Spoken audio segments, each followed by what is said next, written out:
All right, let's head over to the Zoom line. We've got Mr. Warren Martin on the line with us with Kansas Strong. How you doing today, sir? Doing great. How about yourself? Hey, not too bad. Episode 6 of Landman. We have the Oilman reviewing and reacting to Landman the series, Yeah, streaming exclusively on Paramount Plus. The discount link is available down in the description. And if you like what you hear, subscribe. I never ask people to subscribe, Warren, and when you watch YouTube videos, man, that's all they do. that's Like all they do. everybody starts with it, they end with it, they'll put it in the middle. And a lot of the old school kind of journalist people and media people, that's still kind of pandering. And Yeah. so I have a hard time doing that, and so speaking of which, before we get into Landman, speaking of old school, new school, ushering in culture change, back when I was a media professional, where I've won 2 awards, national awards in the newspaper industry, 2 national awards in the magazine industry, 2 national awards in the radio industry. So I've been in this industry a long time. I've got some decorations, a lot of regional, some national. And one thing that you'd never do is take a picture next to the person you're interviewing. That was like totally like low brow. That was that was like Bush League, so like if you interview a CEO, you don't just stand next to him, put your thumbs up, and now that's the norm. Like there are people that I that's the whole reason they do the interview is just for that social media picture. Warren, betcha. times have changed, Warren. I mean, They dogs playing with cats. Are you kidding me? they have changed dramatically, and the reality is you're exactly right. That's become from something you never did to becoming the very first thing you do. You get together, you take a social media picture, you put it out on Facebook, social media, Twitter, Reddit, whatever you want to put it on, and you put it out there everywhere because we become a clickbait society. And the reality is behind that is a lot of times it overwhelms the actual conversation where the meat of the content is, and people miss out on the meat of the content. I've never asked for subscribers for anything that I do. I do a weekly devotional series. We have other things that we send out on a regular basis. I never ask for subscribers because I'm afraid that once they subscribe, they won't like what they see and they'll unsubscribe. And, that devastates me. So I just, if you want to subscribe, you'll figure out how. I figured I'll just put it there, right there. I put it in the background. Please There you go. subscribe. I There put you the go. elf hat above it, so subliminally, as people watch.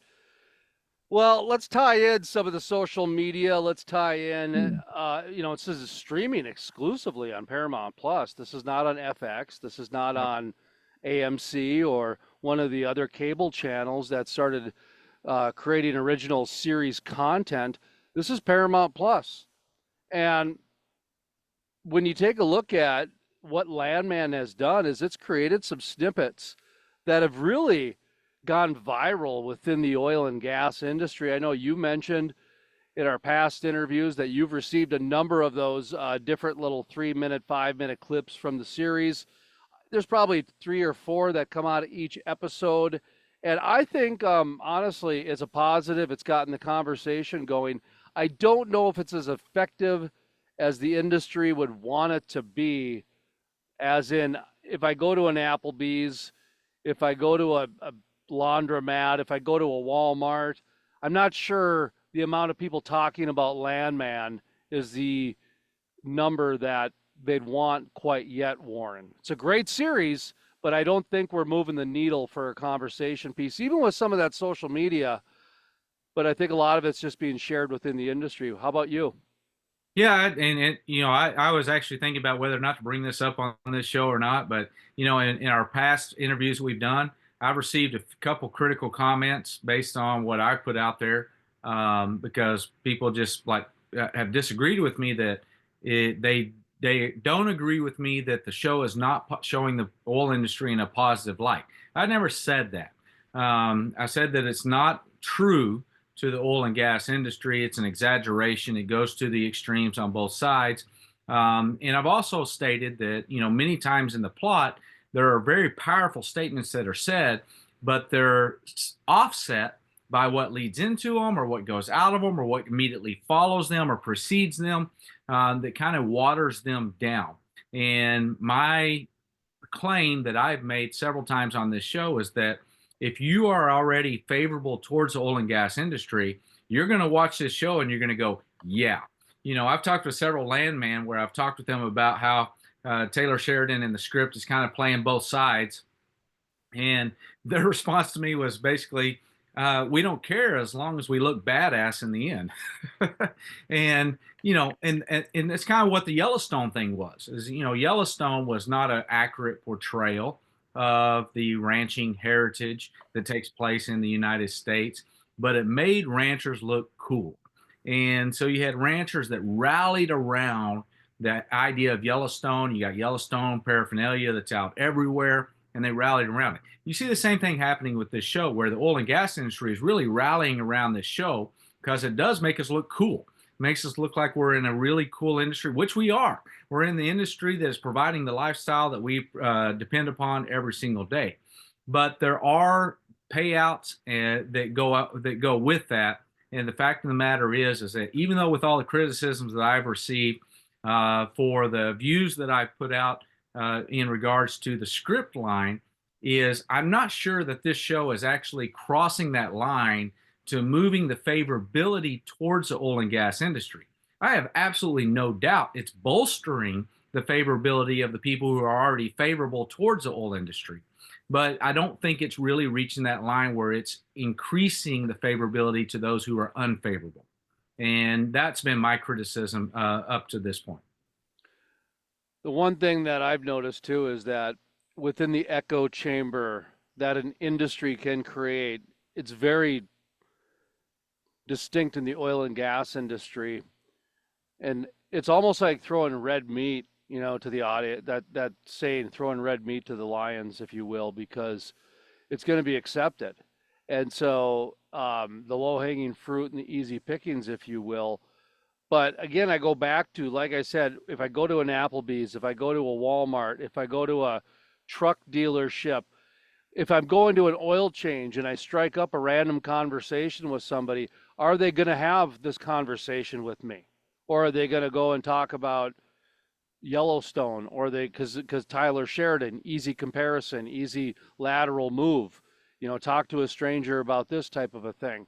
I am having a little trouble talking to average people that are not in the industry about this as a conversation piece. And so I just wanted to put that out there. Interesting, you're having a little bit of feedback. I'm having a little bit of a science project and a little bit of a feedback too, based on the science project. And so that's good note comparison, if you will, as we kind of go through this a little bit. And Does that mean you're about to fire me? Is that what that means? no, heck no, man. This is I think this is fantastic. It's Well, if I can make a comparison to it, I think I can sum it up very clearly. You got Chris Wright, who is the CEO of Liberty Energy, and is named to take over as Energy Secretary of the United States if he's confirmed going forward. I think that's a great name. I think it's a great place to be. Chris Wright really came to prominence and got onto the social spectrum nationwide with the purchase of North Face jackets. And he wanted to buy North Face jackets for his entire team that had their company logo on the chest of them. And North Face refused to print those jackets for them. And so Chris Wright wrote an open letter to North Face, basically saying everything you make at North Face is made with petroleum. It's completely dependent upon petroleum. And so you're being very hypocritical in the fact that everything you use is made from petroleum, but you won't put a petroleum company on the logo of your jacket that you're going to send out. And that's what really launched him to prominence. Now, what's interesting about that story is if you go talk to people in the oil and gas industry, the vast majority of the people in the oil and gas industry know that story. You go talk to anyone outside of the oil and gas industry, unless they have a direct contact to the oil and gas industry, they know nothing about that story. And so that's the echo chamber that the oil and gas industry oftentimes finds itself in, is that echo chamber where we're all sharing information with each other, and we don't realize that it's not, we think because it's all over my feed, it's all over, the people, my friends' feeds, therefore everybody knows. But the way the algorithms work, we have very closed networks, and that does not mean it permeates into the totality of society going forward. And so that's the same thing that I see happening here, where most people in the oil and gas industry know about the show Landman. They are sharing content from the show Landman. They're excited about the show Landman. And, it's a they see it as a very positive thing going forward. I don't see it really crossing that line to reaching people that are outside of the immediate or at least secondary tier of people who are connected to the oil and gas industry, and certainly hitting that point and changing the favorability towards the oil and gas industry. And so that's where most of my criticism comes from, is that there are ways that you can talk about the oil and gas industry that does permeate that does change the favorability. And so I hope this show continues. I think it's gaining great conversation. It's beginning to build conversation. Every week I talk to new people who are starting to get into the show. And so I think that it still has the ability to move in that direction. And as we know in streaming world today, what it first comes out doesn't necessarily mean what the impact of that show is going to be. A lot of times a show will come out, can be completely out, and then it really hits and crosses that line. And I'm hoping that happens down the road, but that's just where I see it right now, is that everybody in the industry knows about this show. Most people outside of this industry don't know about it. That's a really good example of Chris Wright with North Face and even Patagonia to some degree with the feud there. People outside the industry have no idea what you're talking about. And you bring it up and they have absolutely zero idea. And it even to a lesser degree, Hard Knocks. So I don't watch Hard Knocks. I watch a lot of sport. I consume a lot of sports, but I just don't have time for Hard Knocks. There's certain things. There's only so many hours in a day, and there's only so many things that you can consume. And so I've never gotten into Hard Knocks. But when I listen to anybody who's a sports announcer or a sports pundit or sports talk radio, they all watch Hard Knocks. They all watch it, and they talk about it. And that's what this kind of reminds me of. It reminds me of that too, where it's like an industry specific show and it's like resonating very well within the industry, but outside of the industry, it's just not Chicago Hope. It's just not ER. It's just not, any one of those Law and Order ones where it seems like some kind of forensic crime or some kind of hospital show. Those are the only ones that break through to the mainstream there, Warren. It seems like that's the only way. But the difference between those shows and this show is the fact that you're going to be hard pressed to find someone who hasn't been to the ER or to a hospital. Most of us are born there. It's a shared experience that we all have in common that we're going to touch on. We either have touched on, currently touching on, or going to touch on, and we know that in the future. And so that's a real world experience that all of us can see ourselves in. This is a little different from the perspective of not very many people are going to be in the oil patch. Not very many people are going to be a part of an oil and gas company.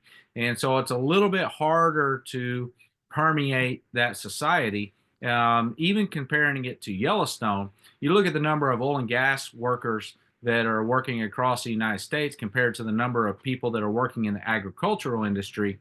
That's a huge difference in demographics, where you have not only the people who are working actively in agriculture, but the people who are second and third generation that when they were a kid worked in agriculture, or when they were a grandkid helped out their grandfather in the farm. In the oil and gas industry, you don't take your grandkids out to go check wells. You can't do that. You don't take them out onto a pad to drill for a new well.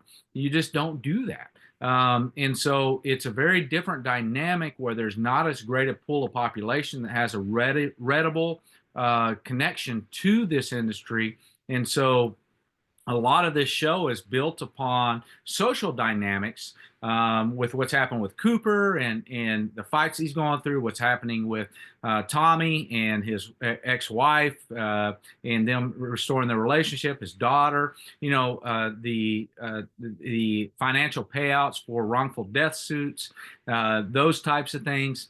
I won't say wrongful death suits, that was wrong, for a death suit, in lieu of a death suit. All of those things are things that are more readily accessible a lot of times to people than the oil and gas industry. And it's trying to bring all of those in to build that connection with the audience.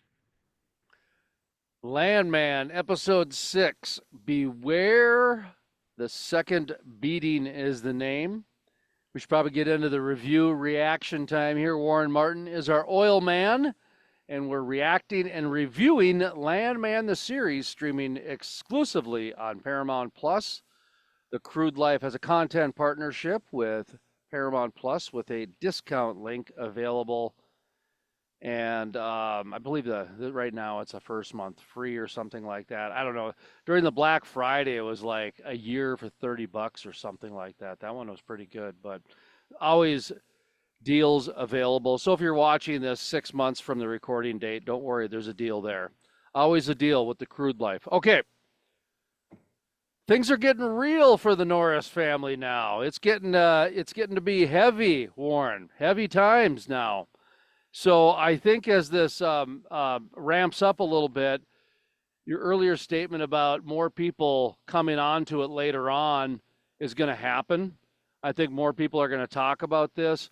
I've gotten a decent number of people, but it's picked up in the last few weeks outside the industry, have texted me from across the country like, hey, we're checking out Landman, and because of my affiliation to the industry, they'll send me a notification or a text on it, which I turn around and I send them a link to this and I say, hey, don't forget to watch this. But things are getting real for the Norris family. I thought this was pretty heavy episode, Warren. Absolutely. Yeah. So here's the first thing I wrote down was the Bentley comment from Angela. Her character continues to evolve. Her Bentley comment was bullseye to sum up Angela's comment, to where her whole world revolves around this Bentley, getting this Bentley. And, the Bentley is the pinnacle of luxury cars. And so they're really doing an interesting job of building Angela's character. And I think they plucked her right out of West Texas, man. I think her character's dead on. And some people think her character is an exaggeration or it's made up. Warren, I've met girls like her. Outside of West Texas too, but definitely down in West Texas. So has anybody asked you about her at all, wondering if her character is a real thing? Because even her outfits are just spot on, in my opinion. Yeah. No one's really asked me about her, but you also have to remember that you're talking to a guy who writes devotions on a weekly basis. And so that's generally not the type of conversation most people are wanting to have with me personally. And I will say that I'm married to what I believe is the world's most perfect woman in the world, and a woman that has, fortunately for me, working in nonprofits my entire life, she's a woman that has never wanted a Bentley. But I think she does hit the nail on the head with a division between when you go to an oil and gas conference, when you go to any conference of any industry anywhere, it's easy to separate the three categories of people that are there. And the three categories of people are there are the people who have made it, and they're the ones who are the leaders, and everybody knows they're a leader. They know they're the ones that are driving the industry forward. Then you got all the icons, and she would fall in the category of the icons, where everybody knows beyond a shadow of doubt they haven't made it, but they're looking for that icon, in her case the Bentley, that she can hang on to to say, I am of this status, and looking for anything they can hang on to try and say that they're of that status when everybody knows they're not of that status. And then you got the vast majority of people that are there just to do the work. They're there to fulfill their job, to make the world a better place, move forward, provide for their family, and do what needs to be done. And I think this show's really kind of established her as that role of the icon, someone who's looking for those iconic shows that establish her in a certain category when she's actually contributed nothing to what the industry is actually trying to do. Somebody who finally contributed to the program. Demi Moore talks. Demi I, I Moore was I was talks. surprised. I was surprised. I've been waiting for her to become a more part. And I'll be honest. I'll be honest out there. I kind of secretly, and I thought about saying it a couple times, and I probably shouldn't say it now because we're already at episode 6. So I don't know how it would happen in the next 4 episodes. But, she's been a silent part of this. And I'm like, Demi Moore being silent throughout this entire series. And so, on the back of my mind, I was thinking, they're going to knock off her husband and she's going to take over the oil company. Oh, wow. And that's where her presence is going to come from. And then it just never a word, never a word, never a word. And so my hope is revived that she is going to become more of a central role in this show. The way Jon Hamm looked at her in one scene, he kind of gave her a look, definitely like he was still, or she was still the cat's meow, that's for sure. But Warren, more young girls, bikini scenes are aplenty in this energy series, or is this a spring break series? My goodness, the infusion of bikini laden women in this series, Warren. Well, I will say that, I've been to um, hundreds of oil and gas conferences, events, retreats, and I can say beyond a shadow of a doubt that I have seen more women in bikinis in this show than I've seen in all of those combined. And so, what happens to people's personal homes, I'm not exactly sure of, but I think that that's very much a play to the audience that this show is rallying to. Yellowstone worked because it rallied to the ranching community. This show can only work if it garners the support of the base. The base is the oil and gas industry. What is the oil and gas industry? Predominantly single men across the board. And so it doesn't surprise me at all that that's a part of it. But I will say I've seen more people in bikinis on this show than I've seen at every single oil and gas event that I've been in the past 10 years. Wanted to get your opinion on this next one specifically because in Kansas, the majority of the oil and gas operators are independent. What makes Kansas unique is there's, I believe, we'll let Warren talk about it in just a second, but one or a handful of major operators. But the the T-Mex attorney, as they're walking in the beginning, sets the tone. A little more character development. Old small mom and pop oil company, attorney's ethical, and then you have this young corporate lawyer who's ruthless and cutthroat. And as they're walking up and really kind of set that tone a little bit. And I wanted to ask you about what is your opinion and what is your reaction on that? Because you represent mostly independents. You mentioned before like 80% of the operators, or maybe it's higher than that, are small mom and pops.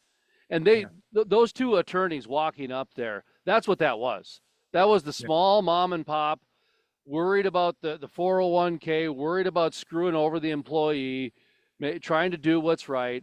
And then you had this young corporate attorney doing what she's told, worry about the bottom line, try to manipulate, try to gaslight, try to do that types of things.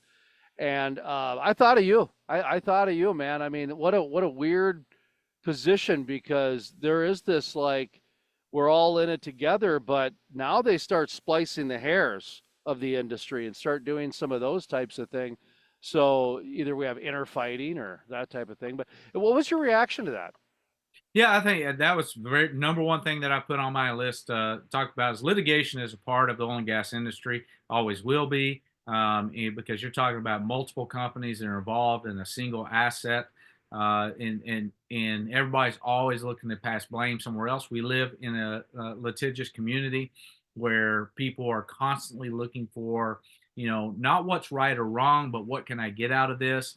And in we are all kind of geared towards, you can even talk to my wife's a middle school teacher, and she has students that when she gets onto them occasionally will look at her and say, my family's going to sue you.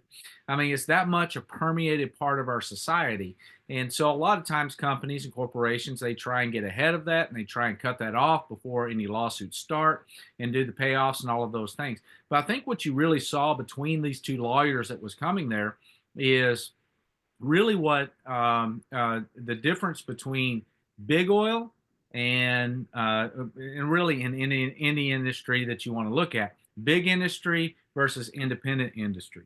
And independent industry is really built on more of a family dynamic. Here in Kansas, we really only have one producer in the state that could be considered a major producer. All the rest of them are independent oil and gas producers in the state. We're one of the largest regions in the world, if not the largest region in the world, of independent producers in one region. And so, I thought it was really interesting the way the two of them approached that, and the fact that they were making great ground as long as he was talking, because he understood that everybody in the room knew everybody in the room, and the people who had lost their lives, everybody knew them, and there was somewhat of a family dynamic that had taken place there, and he was trying to do right by the families. And they might argue with that and say no, he wasn't, he was trying to pull one over on them, but I don't think so. He was trying to do right by the families.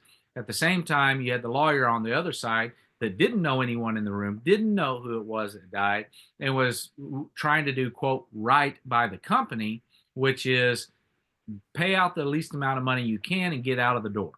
And so it's a real interesting dynamic that is a real dynamic that happens in every industry every single day, and weighing the difference between relationships versus the financial impact of the consequences of something that has happened, and which one of those should take priority over the other.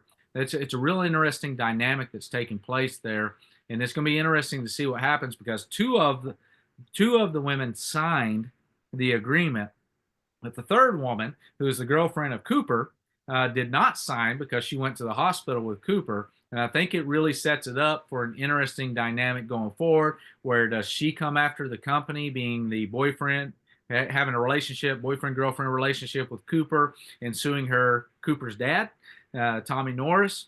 Or, it's going to be interesting to see where that dynamic goes. But I think that's a very real-world scenario that takes place on a regular basis in industries across the board. Does Taylor Sharon um, get into these social commentaries very often? Like, is this part of his signature? Because to me he's going a little bit further with that scene, with the storytelling when it comes to this young attorney versus this old velvet glove attorney.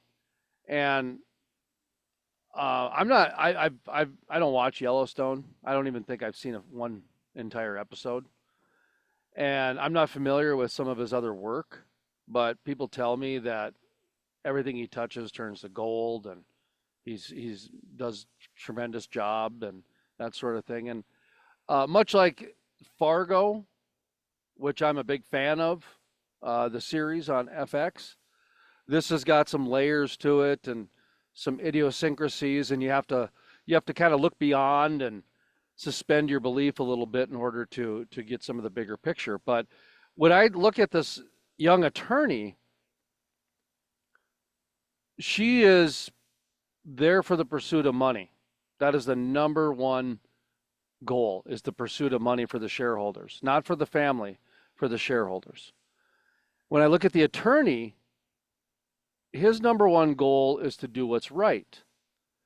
And one of the big issues that small business or mom and pops versus big corporate, big bad wolf, if you will, the big bad wolf has been around since the railroad and probably sorghum farming in the Nile River. But the argument is always this, Warren, and you mentioned your devotions and some of your background and the cloth, if you will, or the ministerial works, is that when you remove the value system from someone, they're very easy to control. Um, and with money, very extremely easy to control, whatever their motivation is. When somebody has a value system, you know what you're dealing with. You know that the Ten Commandments, they follow that. If you remove their value system, who knows what they follow? Who has any idea? To me, that's the bigger story that's being told here, is that you have the old generation that still has this value system from the 401k, that's what they're owed, to he's having a very hard time trying to push forward this contract on these women because he knows they're in a position of power. He knows that they need legal representation. He knows all these different things. And here's this young attorney. She just becomes annoyed when things aren't going her way. And her tone and everything that to me was such a symbolic scene. It made me wonder if Taylor Sheridan did that on purpose, trying to tell the bigger story of morality here. Yeah. So I've watched a number of Taylor Sheridan's films, shows, and he's not afraid to push the envelope and bring up social issues. His 18, what was it, 1883, 1889, whatever the show was. That was the Yellowstone prequel, The precursor prequel, the prequel, because then there was another prequel that came out in 1927 or something. Oh, okay. Well, how do you do? So there's two prequels that lead up to Yellowstone, but he addressed a lot of Native American issues, and so I don't think he's afraid to push the social boundaries on those different things that are there. But I think that this really brings more of an iconic thing. If you go up to anyone and you say, "Is money the most important thing in the world?" Most people will tell you no, money's not the most important thing in the world. Yet, if you go talk to anyone in business, they will tell you money is what determines what's going to happen in the world. And I thought it was interesting. I'm going to take a sidestep here and actually go to the advertisements on this show. One of the national advertisements that was put with this show was for a company that produces prop money to use in different shows, television series, filming, different things. So it looks real, it looks authentic, and it comes up with prop money. And I just started laughing when that commercial came up, because that's really the issue that he was establishing right there. Is I think that he was really attacking the social issue of how important really is money.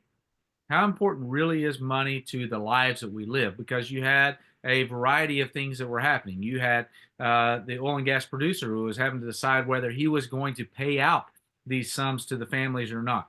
You had the families who were sitting there trying to decide, is $250,000 what my husband's life was worth?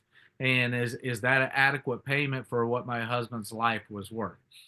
You have Cooper, who Norris's son, who is wanting to go into the oil industry to start a company. And why does he want to start a company? Because he wants to be an oil and gas producer and have the lifestyle that goes with that.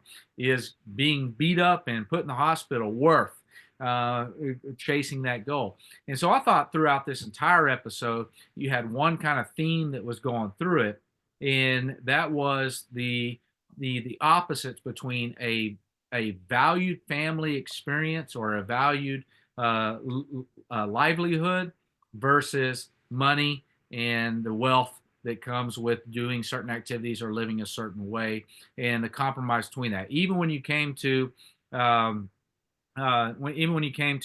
Norris's wife, and she goes to get her Bentley, what was that all about? I'll give up all of these hundreds of thousands of dollars as long as I get the Bentley. and I'm willing to do whatever it takes to get the Bentley. And you're smiling because I'm not going to say it, and you're wondering if I'm going to say it. But she says, I'll do whatever it takes to get the Bentley, and you'll just have to man up and get over it. And, and I think that really was the theme of this entire episode is what is it we're willing to fight for? What is it we're willing to die for? What is it that's really important to us? And I don't think anyone can come down on the side of the only thing that matters for me is my family and spending time and quality time with their family. There's a certain point where you have to have money or you lose your family. On the same side, I don't think anyone really comes down on the side where all I want is money and I don't care about anything else. I just want money. And so where humanity falls is in the middle range of that, where we're constantly weighing out between what is most important for me, the relationships, the experience, the lifestyle versus the income versus the wealth and the power, and where is the balance for me based on the opportunities I have in front of me. I think it's a real choice that all of us face every day. Speaking of product placement, I wonder how much Bentley paid for this product placement throughout the entire series of Landman. Episode 6 starts out where she makes the comment that she's going to go sit down with her husband, go through the divorce, and she's going to get the Bentley. And if she has to, she's going to cheat on Billy Bob Thornton with her husband in order to get that Bentley. That's how important that Bentley is. And here we are at the divorce scene, about halfway through. That was something else. Boy, that was dead on. I thought that was about dead on of deal. Everything that I've thought about a billionaire divorce, that's exactly how I thought that would go. She walks in, the gold digger prenup, materialism focused, the lawyer's cut and dry. There's the younger version of her ready to go, bikini again. I mean, wow, that was something else, And I wonder how much Bentley paid for the commercials throughout this But episode. Fantastic, but go ahead. I thought that was an ingenious move by Taylor Sheridan in the plot and in the storyline, because you really got two contradictory or two, not contradictory, but two different views of what is a settlement. What does a settlement really come to? On the one hand, you've got a situation where the company is trying to make a settlement with the death of these 3 employees and to stop any further litigation going forward. On the second part, you have the actions of her husband, who is trying to stop any future litigations from going forward by giving her a settlement. Now, obviously, we know from what the show has shown that she was completely at fault in this relationship being dissolved, completely at fault, and that he had every right to go after her for stealing from him by buying all of the furniture and everything to go into the house. So she was completely at fault. But in the script, he sets it up where he gives her an amicable divorce, gives her the Bentley, gives her the money that's in her checking account, gives her any other gifts that he's given her, and allows her to walk away without pressing any charges or going after her, and just to be done with it. Just to be done with it. And I thought that was a nice portrait, because a lot of times when we talking about a company that's trying to pay people for the death of their loved ones that happened on the job, we automatically assume that the company thinks it's at fault, that the company's wrong, that the company did something wrong, they're trying to hide something. We as a people, we automatically assume that. And I thought the two stories really kind of meshed up, because in the one, who was at wrong, but the guy that was in the right just tried to end the argument without having to go through further litigation. And the company potentially is doing the exact same thing. But a lot of times we don't see it that way. We see them as being sketchy and trying to hide something. And sometimes they are. And so that becomes down to the viewer. Is the company trying to get out paying cheap? Or is the company doing what her ex, now or soon to be ex-husband, did, and just trying to end it so that it's over and they can move on? I thought that was an interesting dynamic between the two. I thought this was a huge episode to advance Angela as a favorable character. Again, in the wrestling business, professional wrestling business, which is the purest form of marketing, if you will. This would be what they call a face or a good guy, a good girl. They're definitely pushing her, giving her a push because Warren, you could be a gold digger, you could be a trashy this and that and everything else, and go after that Bentley and materialistic. But gosh darn it, if you're honest, when somebody calls you out for being wrong and you take accountability and you have self-awareness, people like you. Yeah. Yeah, but people like people that are honest. People, even if it's a train wreck or it's ridiculousness. And her ringtone came in like comical ways to where the serious part, Billy Bob Thornton's driving down the interstate, as finds out his wife's or I'm sorry, his son Cooper is in the emergency room, and all of a sudden you got that just ridiculous ringtone of Angela coming in her face, and she just starts completely self-absorption, but it's like self-awareness and the drum beats going and all this different stuff. And so I thought this episode advanced her in a favorable way more than anybody else, Yeah. to where the audience is really going to enjoy her, and she's going to be a big part going forward. And when she got the news about Cooper in the hospital, she immediately humanized her because the Bentley was no longer important. All those materials were no longer important. It was now focused on the family. That's that's the professional wrestling turn there. That's the script writing turn. That's the Hollywoodness, if you will. And so when I look at her character now, big episode for her. And really, when you look at oil and gas, women are extremely valuable. Whether it's the support at home for the men out there in the field or the women who've been coming in the office through the years, now women out in the field doing a variety of different things. And even, and I've said this for years. In fact, we did an article 10 years ago about how more women were needed in the oil and gas industry because they have an intuition that men necessarily don't have. Women are more are more gatherers, men are more hunters, more different testosterone, more estrogen, so we are completely different people. And women do have a little bit more of an intuition than men do.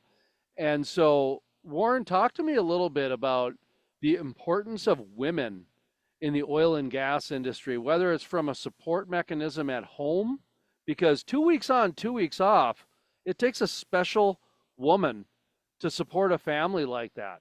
And when we take a look at some of the women that are in the oil and gas industry, pioneers, so many pioneers in so many different areas. Um, what say you about that? I think Angela's doing a great job of highlighting women now going forward. This is a big episode for her. So Yeah, I think that's a big challenge for the oil and gas industry is the fact that it's not seen as a place for women. Yet women have huge, significant roles here in Kansas. I know, I know numerous women who are geologists that are working in oil and gas companies, who are landmen that work for oil and gas companies, that are office workers, that are accountants, that are field managers, project managers. In fact, yeah, I would say that most of I go speak to a number of oil and gas organizations throughout the year. Most of the organizations I go to are dominantly women who are attending those organizations. So not only are they a part of the industry, they also tend to be more of a social part of the industry that's keeping it connected and keeping it moving forward. And that's really interesting because here in the United States, or excuse me, here in the world, a couple years ago was the first time in the history of the world where there were more women born in the world than there were men born in the world. And so we are tending towards a more woman dominated society. And so I think it's incumbent upon the oil and gas industry to figure out how do we reach out to women. I think this is the same thing that's happened in a lot of industries. We've been a huge part of STEM programming, science, technology, engineering, and math. which is the oil industry. That's what we are. That's who we do. But a lot of times we don't get invited to the STEM events that happen at schools because people just don't think about us in those terms. And so I think it's incumbent upon us as an industry to help people understand that we are a very highly scientific, technological, engineering, and mathematics based industry, and that we need to be a part of those STEM programs. We need to be part of actively recruiting women to come into our industry because they are a hugely valuable part of the oil and gas industry in today's modern world, and they're going to be even bigger part of the industry going forward.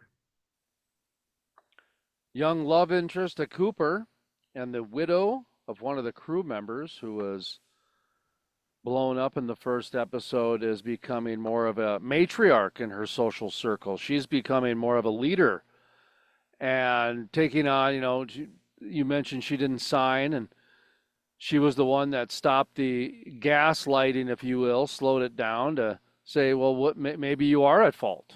Maybe there are some more questions to be had here. I'm not fully satisfied, so I'm not quite on the same page as you.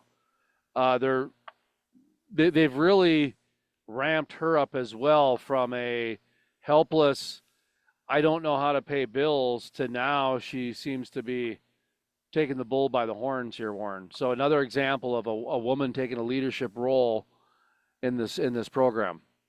Yeah. That's what makes me wonder about Demi Moore, if she's going to be the one behind it. Is she working with the cartel? Oh, ho, ho. I think that you have a great in Cooper's Girlfriend. I think you have a great example of a unique human scenario where you have a woman who was young love that lost her husband, has a new child, and is trying to figure out how to move forward. Has guys that are extremely jealous to be with her for no other reason than to be with her. And Cooper, who feels guilty for what happened out in the field and is trying to find ways to help her. And then her emotions on top of that. And I don't say that lightly, and I don't say that because she's a woman, because today, December 15th, when we're recording this right now, today is the 32nd anniversary of the day that my brother died. My brother was my best friend, my hunting buddy, my hero. He was killed in a drinking and driving accident when he was 20 years old. I was 19, and that was 32 years ago that took place. To this day, if you talk to me on December 2nd, December 15th, December 2nd is when he had his accident. December 15th is when we turned off the machines. December 18th is when we buried him. And January 23rd is his birthday. You talk to me on any of those 4 days, and I'm probably not going to be exactly in my right mind because I'm consumed by the thoughts of my brother and what was lost between us. And you have that same scenario that's playing out in her, where death does mature people extremely fast and really focuses them in on taking care of what needs to be taken care of in the best way that needs to be taken care of.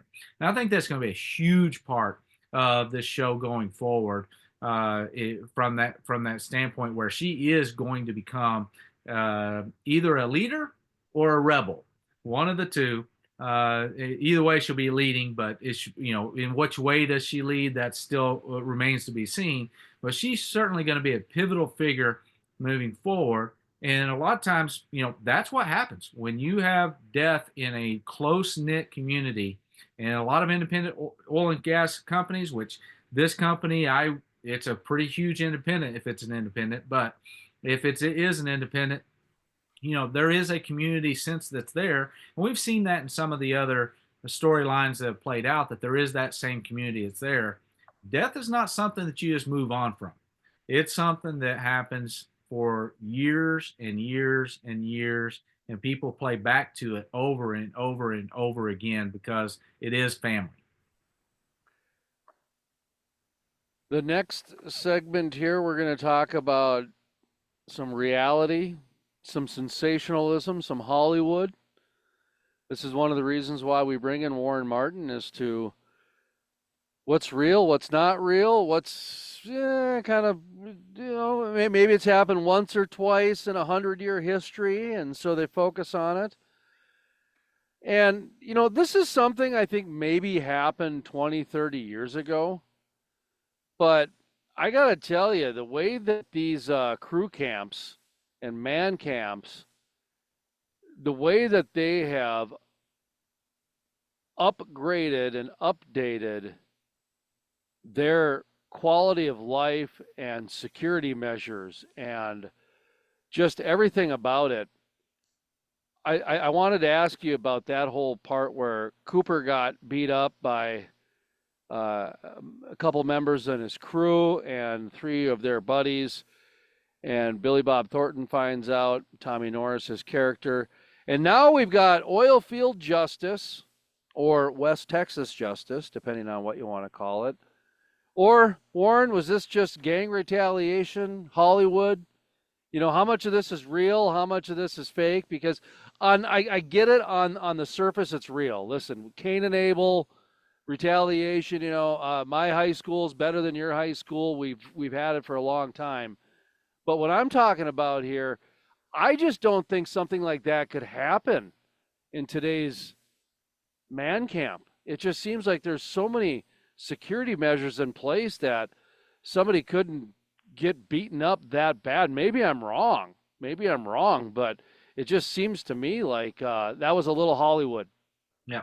So I'm going to go back to my dad and use a story from my dad's life and the fact that, I grew up in the great metropolis of Texaco, New Mexico, small Oh, town of about 1,400 people, right on the state line. Farwell, Texas is across the state line from it. It's basically one town that's split down the middle by the state line. We have two different time zones, two different schools, two different states, two different everything. Huge rivalry between the two. And when my dad was in school, the boys from Texaco snuck over to Farwell and they painted all of Farwell's show pigs at the ag farm. They painted them all with green paint. Well, that killed all of the pigs because the pigs have to have that breathing through their skin or they die.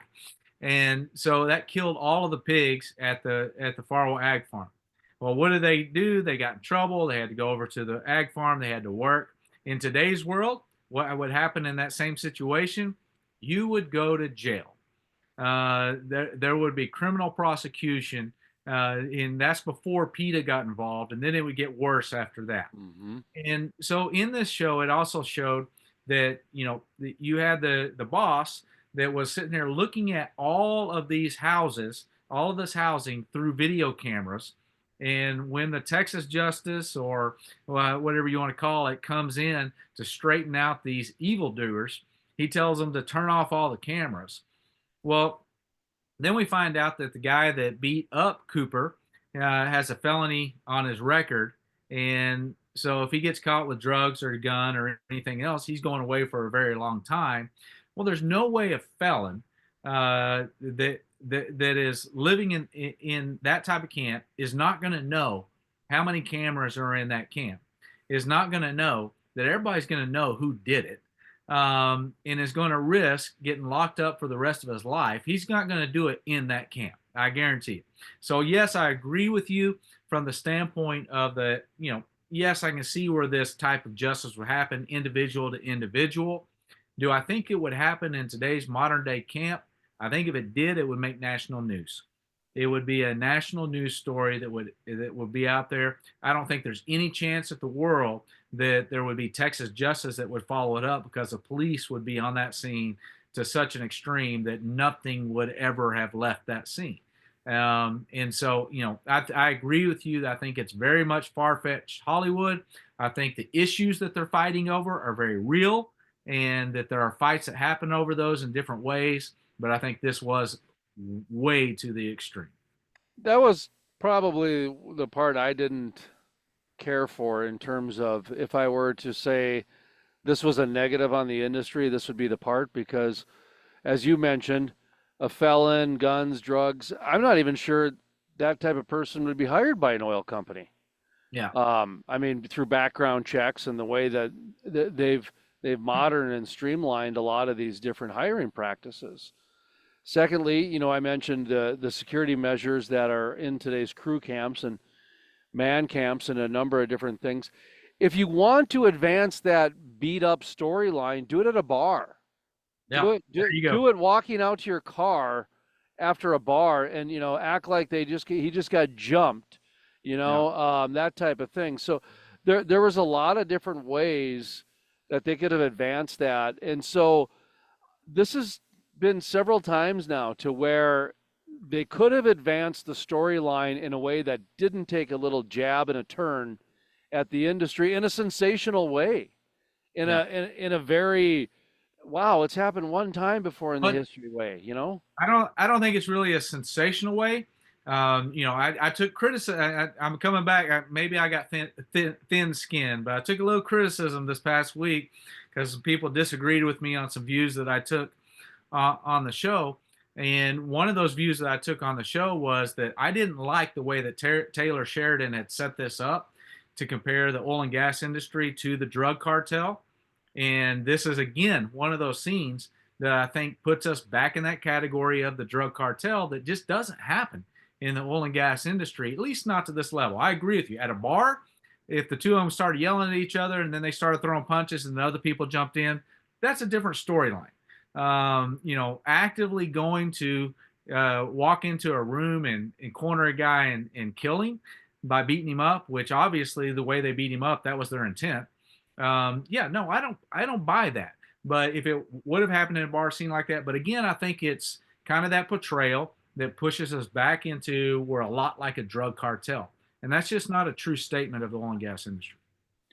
The one reality part I did think that rather than, you know, eye for an eye, if you will, rather than beat him up, this is where I think, you see more of this in business world today, which is, hey, we're going to put you on the no hire list.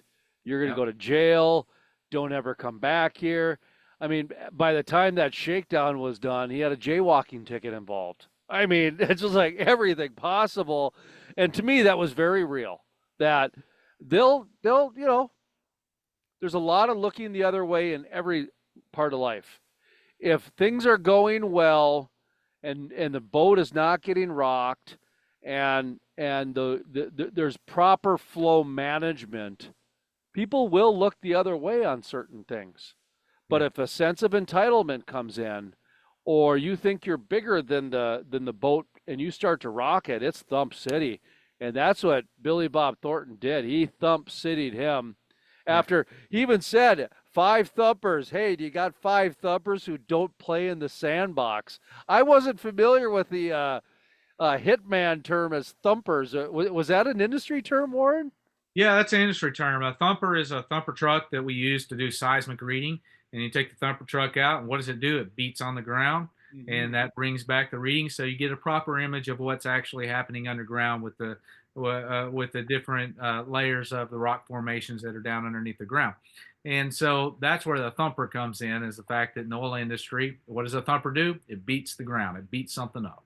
And so, that's kind of, I think that's where he got that term from. It makes sense for me coming into it. But I agree with you. I think that, the most realistic part of that was when he said, I'm going to put you on a do not hire list, and you won't be hired at any oil company in the basin. And that is very realistic.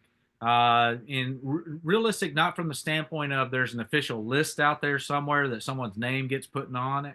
But, here, as many independent oil and gas producers as we have, when producers get together, they start talking about people who are applying for jobs and, hey, so-and-so applied for a job. He used to work for you. What can you tell me about him? And it doesn't take long before you can end up on that blacklist where no one wants to hire you because everybody knows what happened at the past job.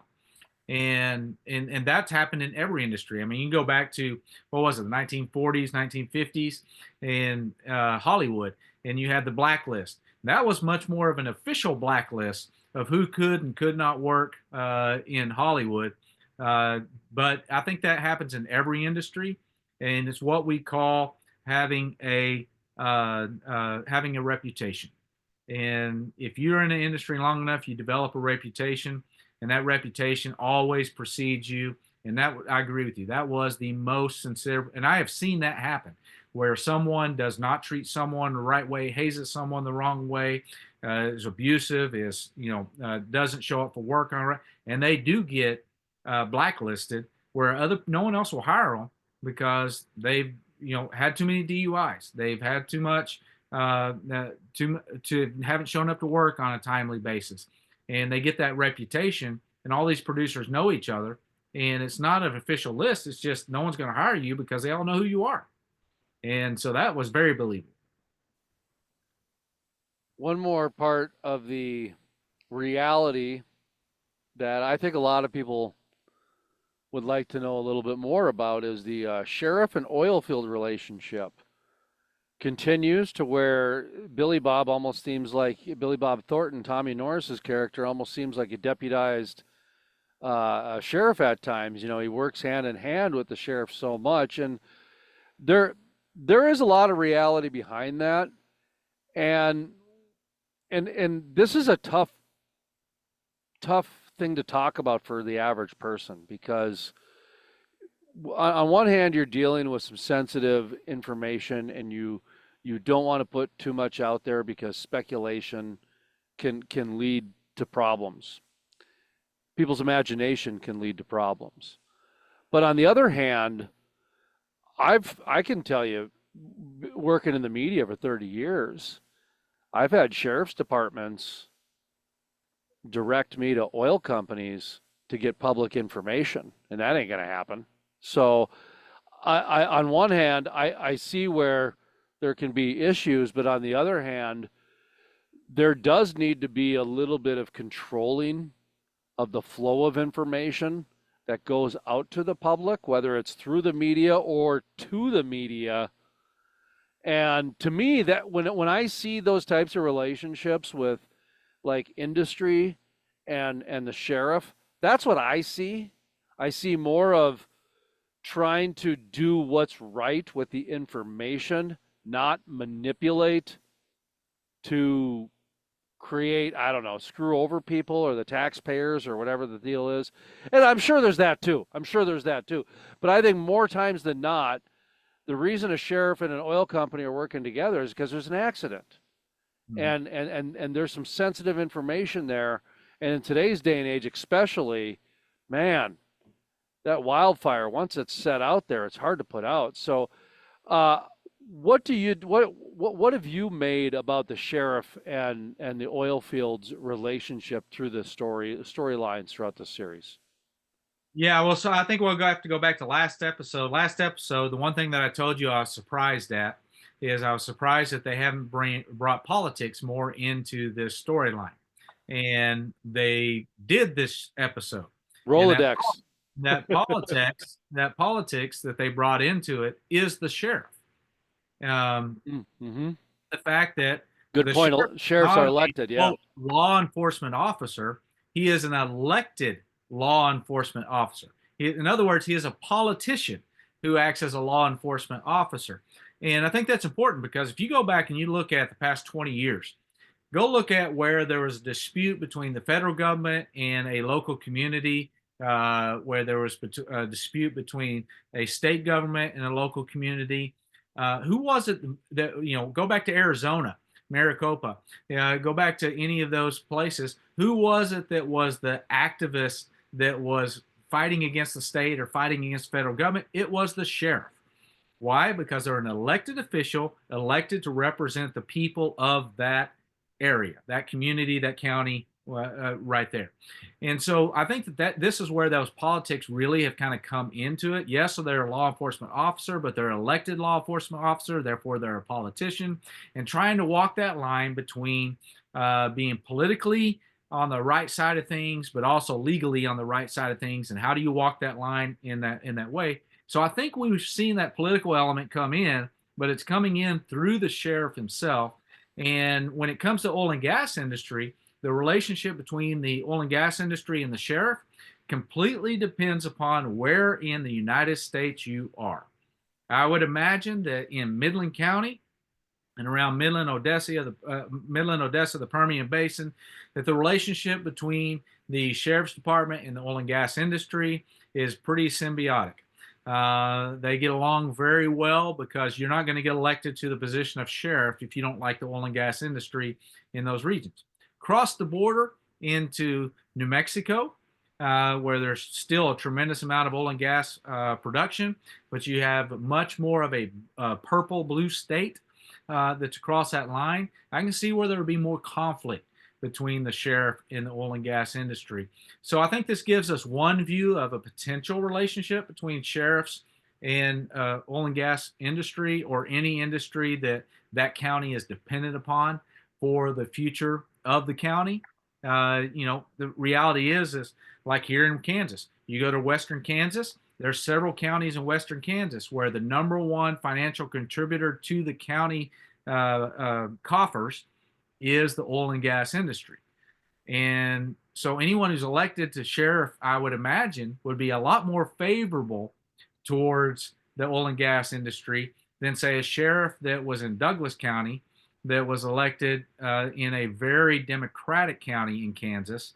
I don't think they would have the same viewpoint as what you would find out in Western Kansas. And so I think it's interesting the way that they're bringing that dynamic in, kind of interested to see how far they stretch that. I have no doubt that they're going to stretch it, and that the oil company is going to push the sheriff to do things he doesn't want to do, and the sheriff's going to push the oil company to do things they don't want to do.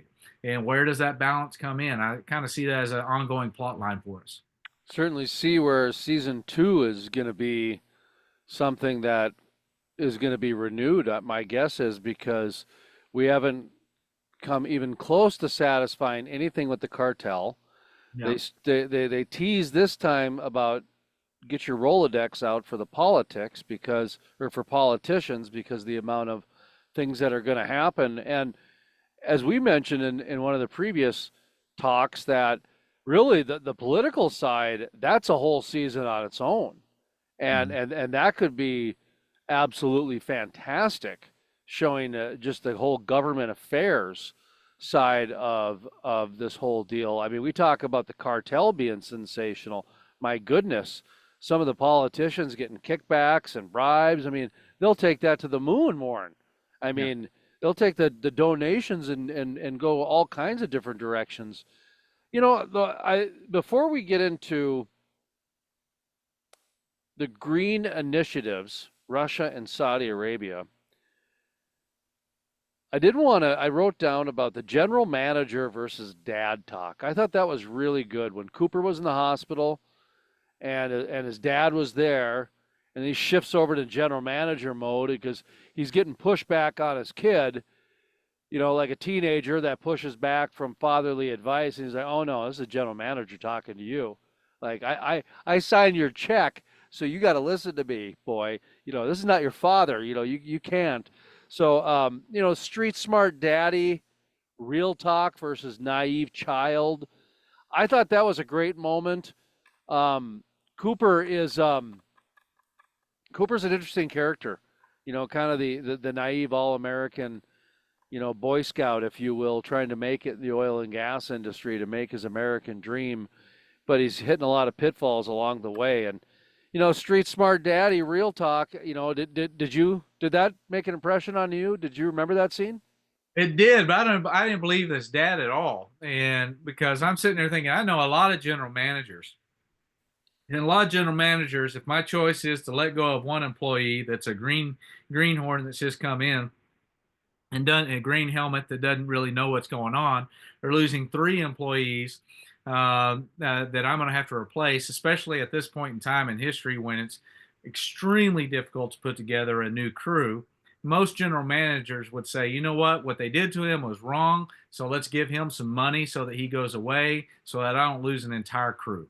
That's what a general manager a lot of times would do.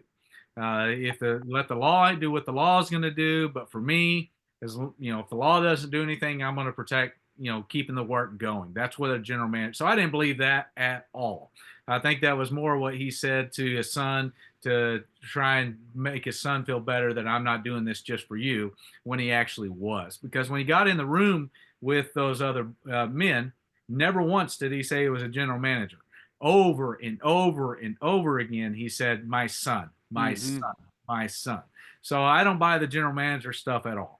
But I think that there is a lot to be said for that in the regard that, I here we have a lot of independents that have fathers and sons and fathers and nephew or uncles and nephews and different family members. We're very much a family run organization, and it is hard to walk that line between when am I treating my son as a son and when do I treat him as an employee. And that's a hard line for any family business to run. That every family business has to figure out how to negotiate that, and I think that's a difficult process.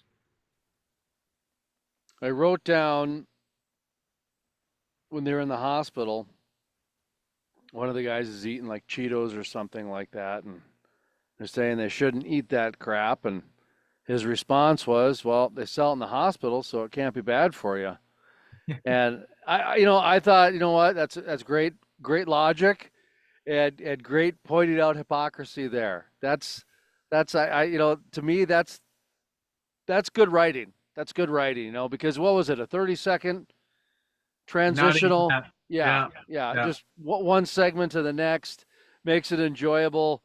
And I thought it was funny that it was Angela that actually said it to him, uh, yes, who was passed out on the in the cabana at the country club from alcohol overuse. that Angela's character is just unreal. How she's just wanted that picture perfect family dinner, and when it didn't go that way, just oh yeah. Anyway, two biggest green initiatives: Russia and Saudi Arabia. And then Jon Hamm, after he explains that little factoid, he goes into the supply and demand history. I thought that was pretty cool. I thought that was kind of, very cut and dry, to the point. Jon Hamm, definitely a shrewd businessman, but you can see he's trying to do what's right. He's trying to build community because he understands that's what's good for business.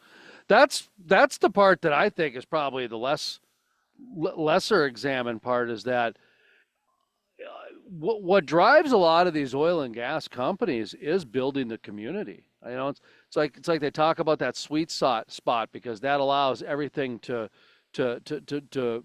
move in a way that's beneficial for the most amount of people. But when we look at Russia and Saudi Arabia as the two biggest drivers with the green initiatives in a way to manipulate the market with the supply and demand, what did you make of that? I think at every single episode we've had a 2 to 5 minute clip. The last, I don't remember if it was last episode or 2 episodes ago, we talked about the windmills and the lawyer's take on the windmills. And I told you that was the clip that most people have shared with me, that more people have shared with me than any other clip from the show, saying, "Hey, have you seen this? Have you seen this? Have you seen this?" And I think that every episode he's tried to build in a clip that builds a nugget in that really relates to the oil and gas industry and the talking points of the oil and gas industry and where we're at. And what he's talking about is exactly right. You got Saudi Arabia and Russia, both of them, and really the term he should have used would be OPEC plus, because OPEC plus is Saudi Arabia and Russia predominantly, and then about 20 other countries that are a part of that conglomerately, that their whole goal is to control oil prices. I disagreed a little bit with what he was saying as far as that they're pushing the green initiative. I think it's more China and India that are pushing the green initiatives. Both of them are a part of the Paris Climate Accords, and they're both pushing for green initiatives across the United States, or excuse me, across the world, which includes the United States.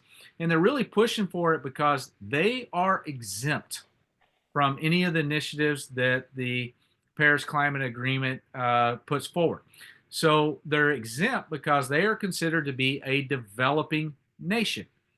And so, of course, they're all for green initiative, because what does that do? It artificially inflates energy costs in the West, which pushes more people in the West into poverty, separates the haves from the have-nots, and brings down our economy overall. At the same time, they are using coal like no one's business. we have almost completely pushed coal out of the United States, yet coal as an industry continues to grow, and it continues to grow in China and in India, where as part of the Paris Climate Agreement, whether we were in it or out of it, between 2000 and 2019, we reduced our CO2 emissions here in the United States more than any other country in the world. We reduced our CO2 emissions by 747 million metric tons, more than any other country in the world. The next closest country was at 116 million metric tons. That was the United Kingdom. And so we reduced our emissions more than any other country on earth. During that same period of time, if you look at China, China increased its CO2 emissions by over 6,000 million metric tons. India increased their CO2 emissions by 1,700 million metric tons. You take China alone, or China and India together, it doesn't matter, but China alone increased its CO2 emissions more than all other nations in the Paris Climate Agreement reduced theirs, which made for a net gain in greenhouse gases during that period, which is one of the reasons why Trump wants to get us out of it, because it's not working. And so I do agree with him that there are countries that are out there that are really pushing for the green initiatives because they know it's going to artificially inflate our costs. They're exempt from it. And that's going to hurt our economy, push more of our people into poverty, and give them a more of a competitive chance on the marketplace. I also agreed with what he was saying on Saudi Arabia and Russia about supply and demand. That's where their concern is. Their concern is on the supply and demand side of it, not so much the green initiative side.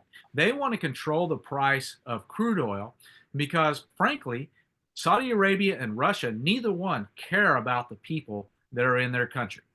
What they care about is Russia cares about its military and its government. Saudi Arabia cares about its royalty and taking care of its royalty, and they want to keep the price of oil high. They don't care what it does to the rest of the world. So they have constantly tried to control the price of oil and natural gas, which is going to be really interesting because Saudi Arabia has failed at that over the past 6-7 years, predominantly because inflation has escalated to such a point that Saudi Arabia came in and forced all OPEC plus nations to reduce their output. But a lot of OPEC plus nations ignored Saudi Arabia's dictate and produced whatever they could produce anyway because they needed the money for their country. This past week, Saudi Arabia passed a new regulation that has stiffer penalties for countries that don't follow, or OPEC plus, excuse me, not Saudi Arabia, OPEC plus passed new regulations that makes it more penalizing for countries not to follow the direction of OPEC plus. So it'll be interesting to see if that impacts what those member countries do as far as reducing or cutting back their production in order to elevate the price of crude oil. So I agree with him on both of them. I just think that it's China and India on the green initiatives. I think it's Saudi Arabia and Russia on the supply and demand issue and trying to control that.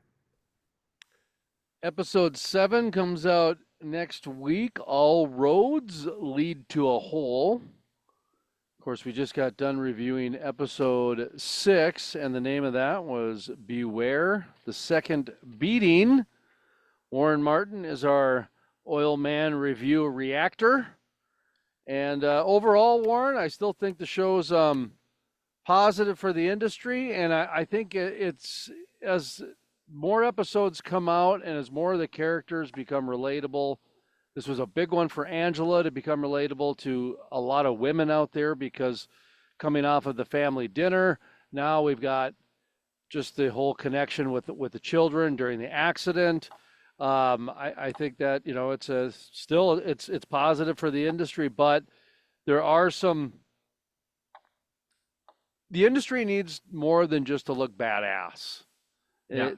And so I think that they that image, and that's great and everything, that needs to change and it needs to evolve a little bit because that's not working anymore. It's not moving the envelope. So I agree with you 100%. And, I think that this show has been a net positive for the oil and gas industry because it has people talking about it. It has people talking about the oil and gas industry, even if it's predominantly people that are in the industry or directly associated with the industry, that they're the ones talking about it. As they talk about it, more and more people are going to start watching the show. And I think that, as you know, we've done podcasts for a long time together. And as you know, my main passion is helping everybody in our industry become an advocate for our industry, helping to educate our own industry to where we can, all of us can advocate for our industry. And so I think the show is a net positive in the fact that it's putting the oil and gas industry in the conversation circles of society. But it's incumbent upon all of us in the industry to take advantage of that moment and speak to that moment as to what we really do, how we do it, why it's important to you, and why it matters to the world. And we have to be the advocates that are directing that conversation when it comes up in our societies. We cannot depend upon a TV show or a movie to fix that for us. We have to become the advocates that are a part of that conversation.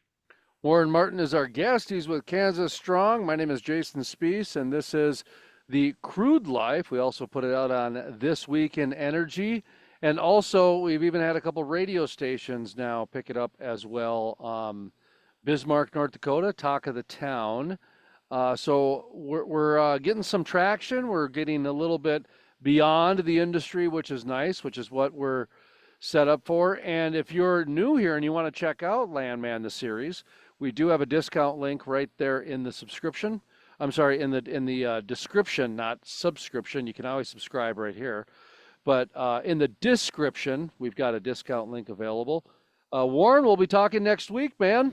Sounds great. Look forward to it.